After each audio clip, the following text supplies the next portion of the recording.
Hey, this is John Ridley.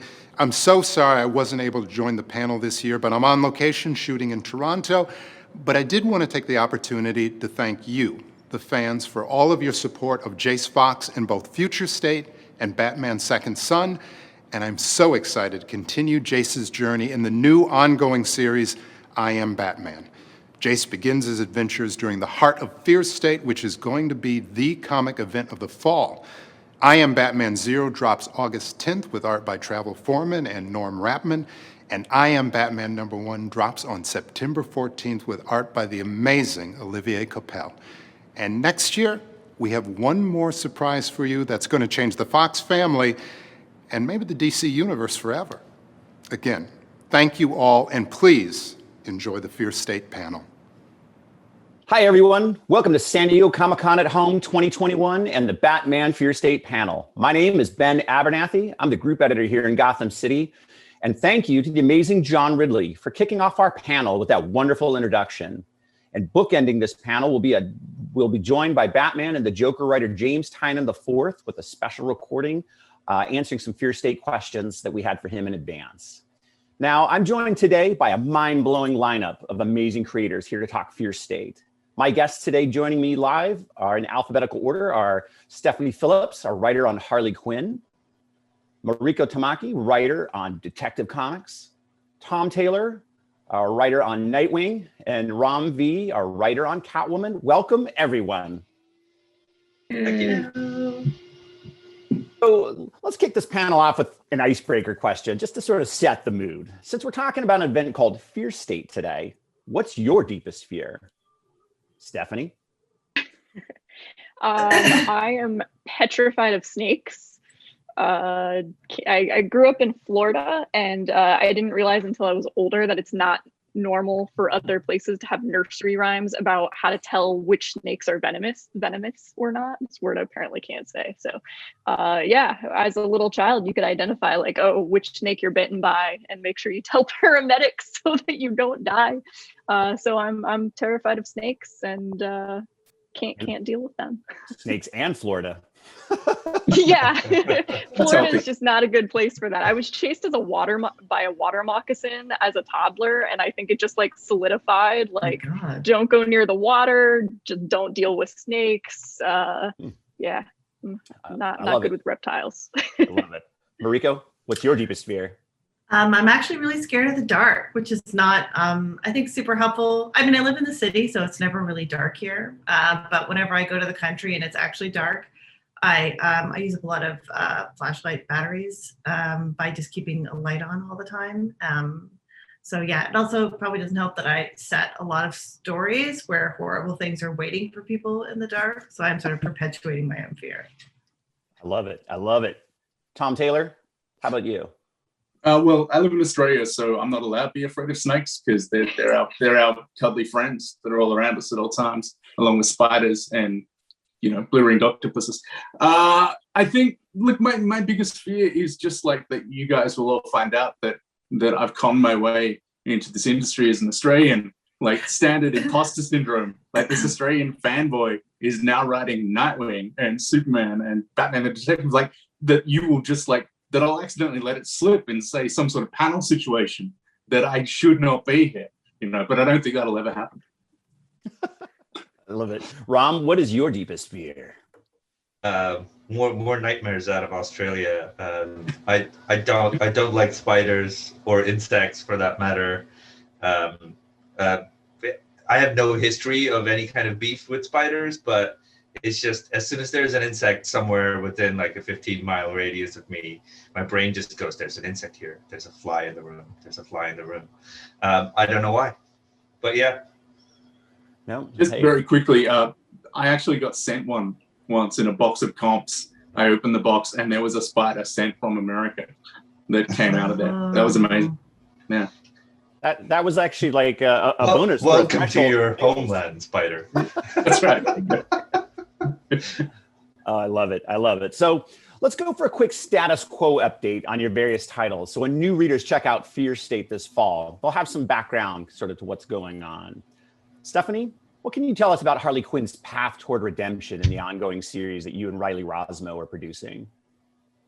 Yeah, so we've got Harley back in Gotham, kind of trying to make amends for her past behavior by helping some of the former Joker clowns. Got Hugo Strange kind of trying to take the Joker clowns and thwart Harley's attempts at redemption. And you kind of see the city embracing Hugo and kind of turning against Harley. So she's pitted against both herself and her kind of, I guess, her own fear that she can't be redeemed. And the city kind of also validating that fear by saying, like, yeah, we don't think you're a hero and deserve to be a hero in Gotham. So she's kind of battling those things while Fear State kicks off, and she wants to help. She wants to help Catwoman. She wants to help Batman during this event that's going on. So she's really excited for a chance to kind of prove herself going into Fear State. And we'll also get her faithful sidekick, Kevin, kind of on the streets of Gotham during Fear State, perhaps wearing his own first ever costume as Kevin the sidekick, or just Kevin. He's struggling with an alias at the moment. That's not on the writer. That's definitely on Kevin. So Kevin is wandering the streets of Gotham, trying to make himself useful as well. Also kind of trying to figure out his own redemption arc and who he is within our story. I love it. I love it. Collectors will be buying that issue with him in costume and be selling it on eBay for, pennies on the dollar for years to come. Well, I can say for the costume, you can tell that Riley and I both play and like hockey because there was definitely a, like, what do we both have around the house? A lot of hockey pads. So that became a pretty good basis for Kevin's costume. I love it. I love it. So, Mariko, Detective Comics has already tilted a bit toward a horror book pre-Fear State with the work that you and artist Dan Mora have been producing. What's been going on with Bruce in his neighborhood? Well, there's a lot of things going on. I mean, there's post-Joker War, there's sort of been a mix-up of evil forces, which Batman has been sort of keeping track of. There's the Party Crashers, who have sort of emerged as a new group. There's also Penguin seems to be sort of doing something, although we're not really clear what. But most significantly, there's been a big rise in violent attacks in Gotham, which is actually something that gets very close to Bruce's world, as it ends up affecting people that he actually knows. So a woman, Sarah Worth, who is his neighbor, is murdered. And this also triggers another sort of series of violence because Sarah Worth is the daughter of, I guess, industry mogul. We could describe him as Worth. Who is very rich and very dangerous, very powerful. And he's kind of like this blunt instrument of justice that sort of takes over Batman's world in Gotham. And I think really, like, mostly it's just been interesting to look at the sort of civic world of Gotham, to look at it as sort of a place that has, a political world as well as a vigilante superhero world. So we've been looking a lot at Nakano, who is kind of caught up in sort of trying to deal with the stuff that's happening with Gotham and sort of work with people like Worth. So it's really just sort of been like this sort of mix of stuff, all of which lands on Bruce's doorstep because he actually has a doorstep instead of living in Bruce Manor, or Wayne Manor, which has been sort of keeping him away from sort of all the messiness of city life. I love it. The book is just hitting a creative peak, and I'm a huge fan of what you guys are producing right now. Yeah. So Tom, when you and series artist and like longtime collaborator Bruno Redondo took the Nightwing assignment, what was your guys' sort of collective goal or vision for the book? I think I remember emailing and just saying I'm a huge Nightwing fan. I have been for a very, very long time. And so I said in that first email that I want everyone to see Nightwing how I see Nightwing. I want people to realize that he is, as far as I'm concerned, he's another A-lister at the company. He's as big as Batman and Superman and Wonder Woman. And I wanted to show that. And he's also just this incredibly positive, pure force of good. And I wanted to show that to the world as well. So that was a big part of it. No, I love it. I mean, the work that Bruno in particular has been doing, he has leveled up. And I've known Bruno for over a decade, but he is just sort of, you can tell he's enjoying himself. Yeah, look, Bruno and Adriano Lucas together are just doing some of the most beautiful work in comics. It makes me very, very happy. So, Ram, you and Fernando Blanco have been working together on Catwoman since Selena and Bruce took a break last year. So, sort of old guard to some degree. But what has she been up to since then? Well, she's kind of carved her own little corner of Gotham and become this slumlord slash maternal figure to a gang of orphan children in Alleytown called the Strays, following much in the footsteps of her previous mentor, Mama Fortuna. And we've kind of seen how her adventures in that regard have slowly started bleeding into the greater events in Gotham, with her chancing upon Poison Ivy, who was being held captive by a company that has some relationship to Simon Saint, and that has kind of brought Selena closer and deeper into being connected to the events of Fear State. And so it's been that kind of slippery slide from that time where they took a break to now clearly their paths colliding again by sheer circumstance. Love it. I love it. You guys are producing a really terrific series. So Stephanie, back to you. So Harley played a real pivotal role in last year's The Joker War, which sort of set her on this path firmly toward redemption from the earlier question. Without any real spoilers, though, what can you tell us about Harley's role in Fear State? Yeah, I think Harley has a really interesting path, especially in Gotham. So like kind of seeing how she, I think, maybe meets up with some familiar faces in this event and kind of people from her past, seeing her interact again with people like Catwoman and I don't know how many other people I'm allowed to name in this scenario. So yeah, like heavy winking. So seeing how she kind of gets to kind of get like an old gang back together kind of thing happening in Gotham. And also be on, I think, more of a definitive side. So Joker War, I think, was kind of like a turning point for Harley, which is like she has to make a decision in this moment, and that's going to define the path that she's currently on. Now she's on that path, and so kind of like very blatantly trying to be this hero that she sees in people like Batman, and she's trying to figure out who she is without just mimicking these people, which is, I think, pretty tough. And also learn this lesson that like you can still do everything right, and that doesn't mean Gotham is going to love you, and that doesn't mean you're not going to fail. And I think that's tough for all of us to learn, and especially Harley, who is trying really hard but is going to take potentially 10 steps back every once in a while, but that's also the fun of it, I think. So yeah, so I think that's where she's at, just kind of like meeting up with some exciting people throughout Gotham and Alleytown and trying to help save the day. Love it. Getting her gang back together. To some yeah. So Mariko, Mayor Nakano is a very pivotal figure in Future State and his relationship with Simon Saint and the Magistrate. What's driving him to want sort of vigilantes and masks off the streets of Gotham? I mean, I think Nakano is a person who is very invested in justice, but he's very invested in a very limited vision of justice. And I think of him as someone who's been kind of brought up through a system where he's been kind of taught that that these are the problems that the city is facing and that this is the solution. And he's never really, veered off of that. And I also think that he has his own traumatic past, which is connected to Batman, which has kind of solidified this idea of like, what is the problem and what is the solution in terms of vigilantes. And I think my thought was that being mayor has been an opportunity for him to be exposed to other things and for him to be exposed to other opinions. And the goal is to sort of set up, another set of experiences for him to sort of potentially widen his view a little bit of like what's going on in Gotham. So Tom, Dick plays a real pivotal role in Fear State. Now, without too many spoilers, which I know is difficult, what can you tell us about what trouble he gets up to in Gotham City? Look, I can't tell you too much because it would be giving away a big chunk of Fear State, but he and Babs in particular have a very, very pivotal role in all of Fear State.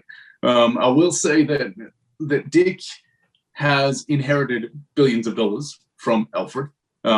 which came as a bit of a surprise because he was previously shot in the head and became someone else during the will reading, so he missed all of that, as you do.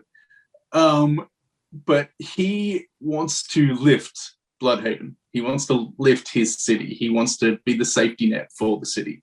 And I think when he comes to Gotham, he gets to see, you've all seen what's happening to Gotham. He gets to see a really good demonstration of exactly what he shouldn't be doing in Bloodhaven.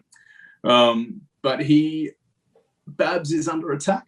I think I can say that as Oracle. Something is being attacked and Nightwing shows up, is ambushed, and then leads the fight against her attacker with Babs. Is that vague enough?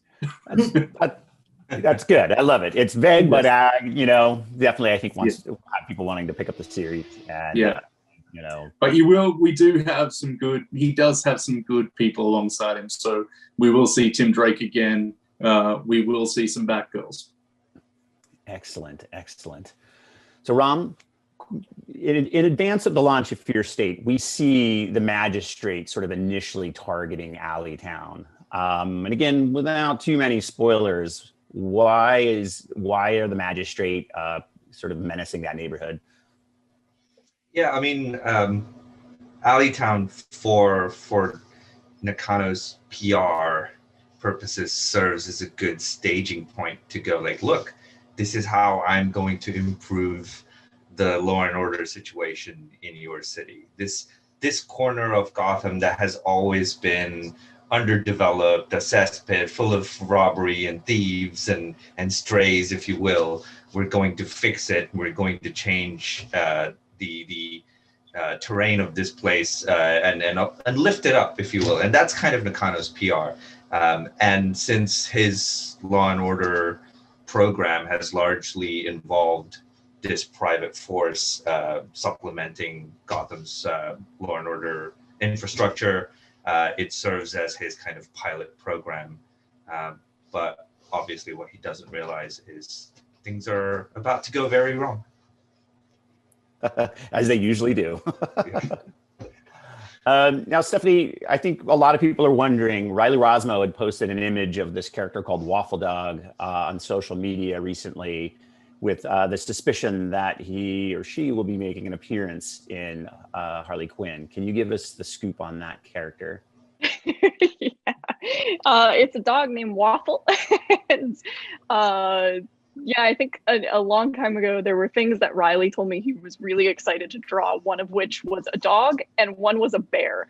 And so we found a way to have an issue of Harley Quinn that has both a dog and a bear.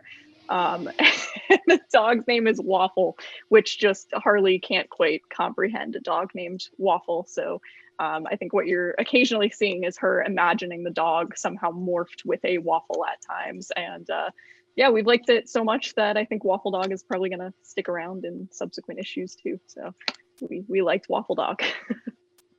and will readers. Maybe it can hang out with Bitewing sometime. Yeah. Waffle Dog and Bitewing. Waffle and Bitewing. I think it's a miniseries. I think we pitch it Ben right. Yeah. Like solving mysteries or something. And Gotham and Bloodhaven. Finding lost hot dogs. Yeah.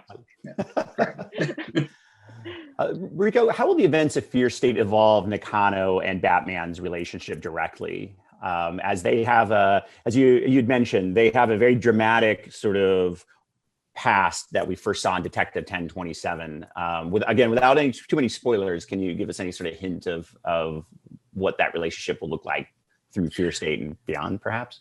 I mean, I think the thing with Nakano and Batman / Bruce is that they are not entirely dissimilar. I mean, I think they're both people who want Gotham to be a better place and want to protect Gotham. And they just are, they're in conflict as to how to do that. But I mean, the idea that I had with my editors, Paul and Dave, was like, what can we do just to sort of like force them together?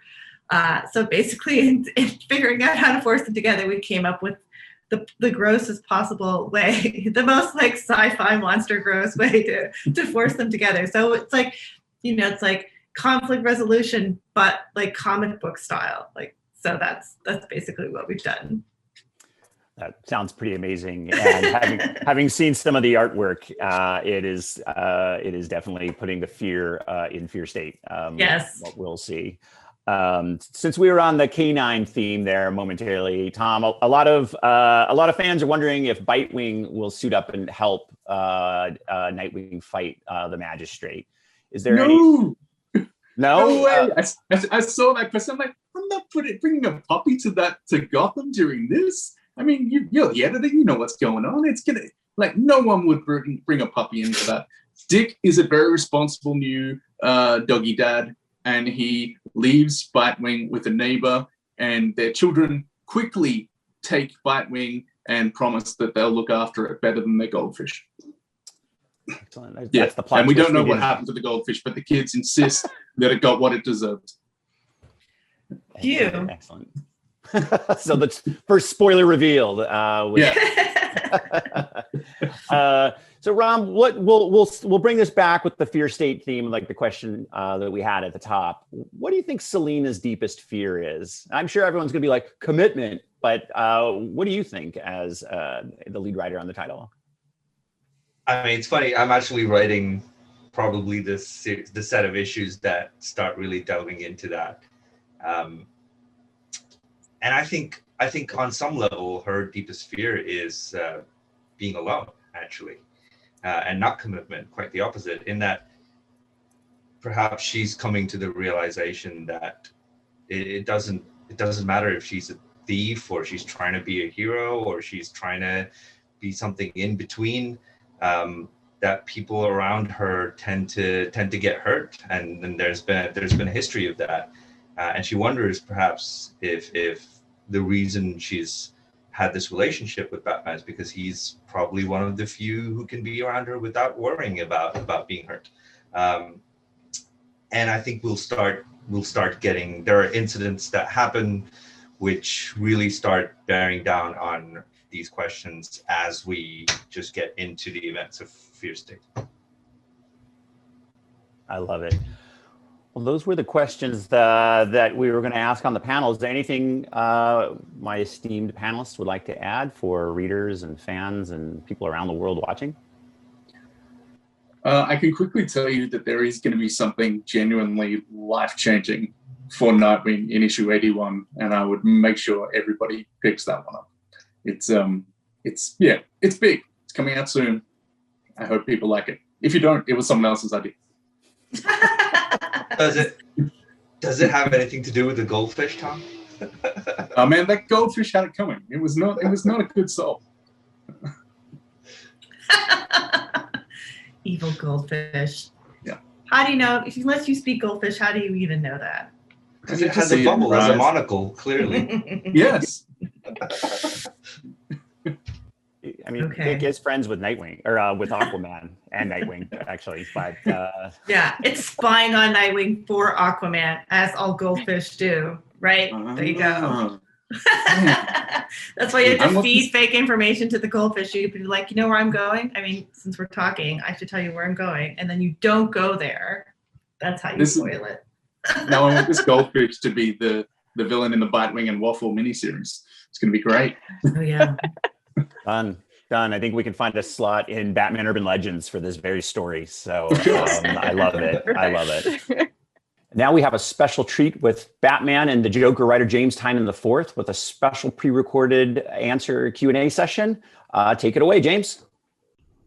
Hey everyone, my name is James Tynion IV. I am the writer of Batman and Joker as a part of the Batman line at DC Comics, and I'm the writer of a whole bunch of other books.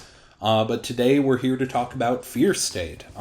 First off, I just want to say that I am very sorry that I am not able to be at the live recording with the rest of the incredible panelists that you're going to be hearing from today. But, Batman, boss Ben Abernathy shot over a list of questions for me, so I'm going to I'm going to read the questions, and then I'm going to tell you my answers to those questions, and it'll be like I'm there and live, right in front of you. So, let's take it away. The first question is, this panel is about the coming Fear State event. To get us in the mood, what's your deepest fear? Obviously, my deepest fear is recording videos for panels that I can't actually attend. No, actually, the real answer is I get really frightened by society. And particularly all of the different ways in which the world we live in feels like it's not working in this part of the 21st century, and how many systems feel like they are inadequate to actually solving the deep societal issues that we're facing, and the deep antagonism that comes from that deep-seated fear, and that I think everyone has, that tomorrow might not be as nice as yesterday. And that honestly, those fears are what drove me to do a lot of the building for Fear State, and frankly all of my horror work beyond just my Batman titles. So that seems to lead well into the second question. The second question is, and I swear I did not write this, excuse me. You've become a master of horror in a very short time in this industry. What horror elements are you really mining with Fear State? So, I mean, part of it is I am trying to tackle that kind of big societal question, but really the benefit of a character like Scarecrow is he can take these fears that are very abstract and he can make them literal, and make them feel very present in front of you, through his fear toxin, and also through some of the devices that we will learn as readers that he has at his disposal during the Fear State event. And to be able to show people what they're afraid of in stark terms and make them come to terms that with the simple fact that a lot of times our fears aren't necessarily about an external problem. A lot of times our fears are how we will react in a certain moment to a certain set of stimuli. And Scarecrow understands fear inside and out, and he understands Batman pretty well too, and he knows exactly how to get under Batman's skin. Not to one of my favorite things about the larger Fear State story is, while he wants to take Batman off the page, but this isn't an attack on Batman. This is an attack on Gotham City, because Scarecrow believes that through fear, Gotham City can evolve into something more than it is. And he is trying to sideline Batman, but there's a part of him that wants Batman to agree with his core mission, because Scarecrow has intuited that there is a part of Batman that faced a great fear and he evolved because of it. And so he's saying, basically, I'm going to do to Gotham City what Gotham City did to you. And so why are you standing in my way? Isn't this what you want? And, and it's basically telling Batman, just stand back, let this happen. The world's going to be better for it. And Batman disagrees. And honestly, that really creates some of the real underworkings of the Fear State event. And beyond that, in terms of key horror elements, one of the big things that I was excited about playing with this year, because working with an incredible artist like Jorge Jimenez, it was all about what is the aesthetic of the Cowardly Lot and Fear State, which is all really part of one big story. And the core of that to me was bringing in that kind of cyberpunk ethos and the idea of how technology can lead to a kind of evolution and devolution. It's like society crumbling and humans reaching towards technology to make themselves better. And that central ethos is part of what's driving the Scarecrow in this story, but it's also what's driving this group of characters called the Unsanity Collective. And one of their leaders, Miracle Molly, is the one who actually gave the first part of this story, The Cowardly Lot, its name. And so those are the sort of two ideological poles of the story, is Scarecrow and the Unsanity Collective. And how they're pulling Batman in two different directions as he is facing the growing fear and tension in the city, and he's trying to stop it from boiling over and leading to mass destruction. So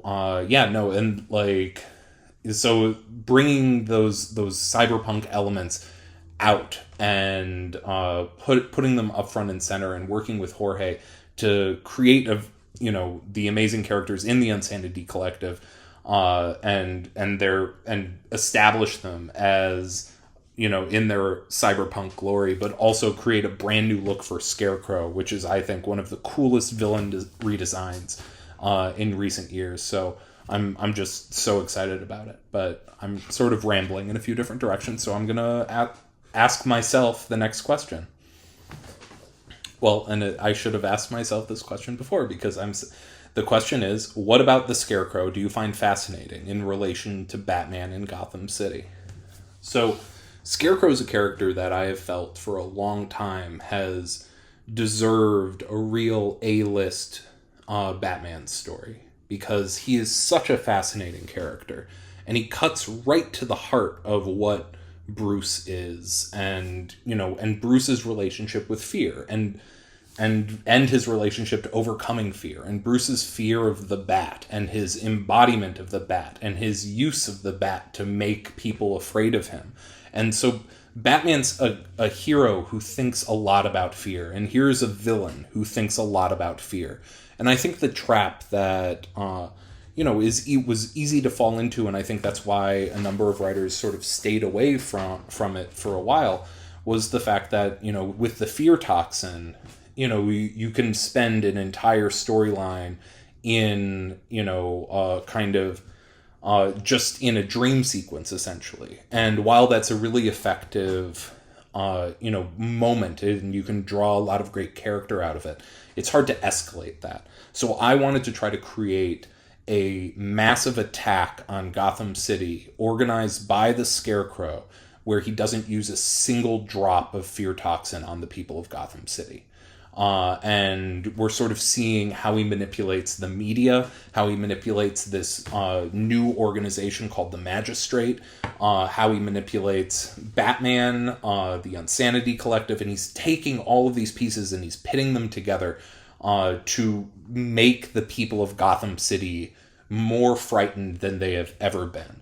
And it's how, it's Scarecrow acting as the conductor of this fear orchestra all across Gotham City. And I'm very, very proud of what we've been able to do so far, and I'm really excited for people to see what we do with him next. So the next question is, the Magistrate reflects some real-world fears we face today with militarized law enforcement, etc. Has it been interesting to explore that side of Fear State with Simon Saint and Peacekeeper 1?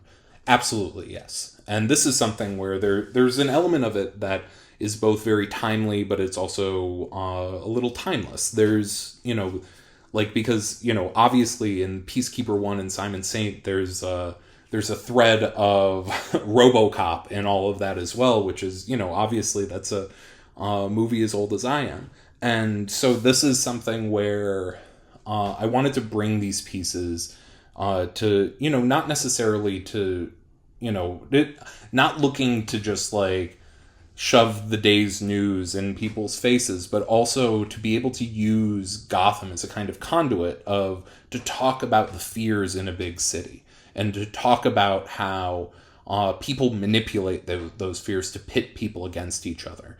And Simon Saint is, next to Scarecrow, the biggest villain in all of this, because he is the one who is trying to build this despotic program in Gotham City.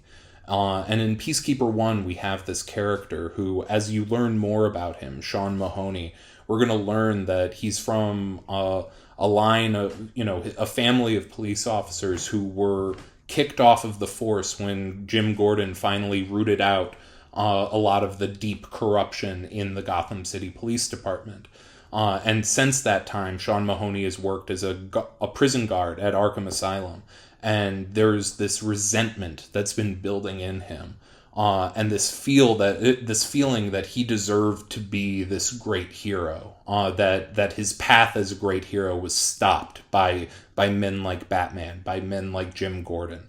And so that it's the overcompensation and his desire to become this hero of Gotham City that makes him the perfect pawn in Scarecrow's plans, because Scarecrow knows exactly how to push him over the edge to really truly make the people of Gotham City afraid. And that is one of the key, most dangerous things that we're going to see in Fear State, is what happens when you have a character like Peacekeeper 1 and Simon Saint, who has built this hugely dangerous organization and all of this dangerous technology, but he has no control over it anymore. The thing that I remember writing in the original story document is, like, we hit the moment that Fear State begins is the moment, like, you know, the key moment in any Jurassic Park movie where the company realizes that they don't have control of the dinosaurs anymore. And that is very much, what kicks things off for Fear State. So, yeah, and then the last question is, the last Bat event we choreographed together was the Joker War. How does Fear State compare in preparation and scope? And that's a great question. Honestly, the biggest difference was in the preparation.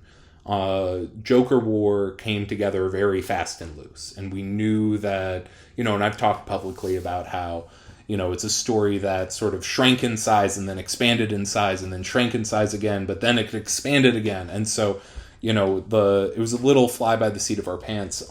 But once we got to the meat of the Joker War itself, and especially once we knew that the books were doing so well that, me and Jorge would be continuing on Batman in this year and building towards a new story, I became very excited by the kind of status quo we could set up in Gotham City and how we would be able to really create an interconnected web of titles across the line to that we could then hit again a year later with Fear State. And so the in scope, I would say that the two events are equal to one another, but in preparation, the great thing about Fear State is that we've been building towards this moment, like, in all of these different titles from the moment we started. And it's something that you can see that there are echoes in Future State in Fear State, and there are and obviously everything we've been building from A-Day, the destruction of Arkham Asylum, in the Infinite Frontier #0 special, through the titles to this big final moment. Like, it has all been building to this, not just in the main title, but in all of the support titles across the line, to the point that we have this, what I wanted to do more than anything in taking the, driver's seat of the Batmobile is, like, really work to create an interconnected Gotham City where it feels like that this is an era of Gotham, and this is an era of these characters coming together and all of that with its own characters, its own settings, and its own dynamics. And just seeing that play out and seeing how the fans have reacted, not just to the main Batman title, not just to Joker, but to the entire line of books, has been incredibly heartening, and I could not be more grateful. So thank you so much.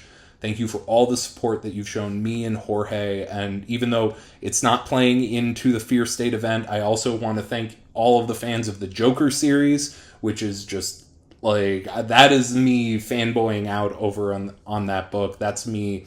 If Batman's me trying to sort of play with creating a whole bunch of new stuff, Joker really taps into a bunch of key pieces of Batman history that I'm really excited to unpack in that series, while also pushing new ground and centering Jim Gordon, one of my favorite characters. And I think Guillaume March is doing such incredible work there. I'm so grateful that I get to work with Jorge and Guillaume on the 1-2 punch of Batman and Joker. And all I can say is that it's all building to, bigger things to come. So thank you for reading. Thank you for supporting not just my titles, but everyone's titles in the Batman line right now. And we've got cool stuff coming. So keep reading. Bye. All right, well, thank you everyone for joining us today for the Batman Fear State panel. And a great big thank you to our amazing panelists, Stephanie Phillips, Mariko Tamaki, Tom Taylor, Ram V, John Ridley, and James Tynion IV. Be sure to check out our mega event Fear State that kicks off August 31st with Batman Fear State Alpha.